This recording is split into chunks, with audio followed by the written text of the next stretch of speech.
Hello everyone, আজকে নতুন একটি ভিডিওতে আপনাদের সবাইকে স্বাগত। আজকে আপনাদেরকে ভিডিওতে দেখাবো কেমের একটি হেয়ার ড্রায়ার, যেটি খুবই খুবই খুবই ভালো।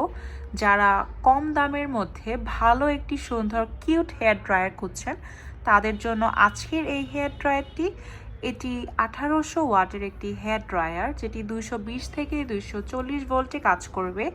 এবং যারা 600 থেকে 800 টাকা বাজেটের মধ্যে ভালো একটি কিউট হেয়ার ড্রায়ার খুঁজছেন তাদের জন্য আমি বলবো যে এই কেমির হেয়ার ড্রায়ারটি হচ্ছে বেস্ট একটি হেয়ার ড্রায়ার। এখানে 3টা মোড আছে। এটা হচ্ছে আপনার ফার্স্টে যেটা আছে এটা হচ্ছে কোল্ড, মানে কুল একটা বাতাস আসবে, এরপর মাঝামাঝি হচ্ছে একটু গরম, এবং যেটা উপরে একদম যেটা হাইয়েস্ট এটা হচ্ছে আপনার একদম গরম বাতাস আসবে। তো এই শীতের সময় হেয়ার ড্রায়ার সবার জন্য অনেক অনেক গুরুত্বপূর্ণ। যারা এবং যাদের বড় চুল আছে বিশেষ করে যারা কিনতে চান তারা অবশ্যই এই কেমির হেয়ার ড্রায়ারটা পেয়ে যাবেন। যদি আপনারা আমাকে জিজ্ঞাসা করেন আমি কোথা থেকে নিয়েছি, তাহলে আমি পেজের লিঙ্কটা আপনাদেরকে কমেন্ট বক্সে দিয়ে দিচ্ছি, অথবা আপনারা এটা অনলাইনে যে কোনো পেজে পেয়ে যেতে পারেন। ধন্যবাদ।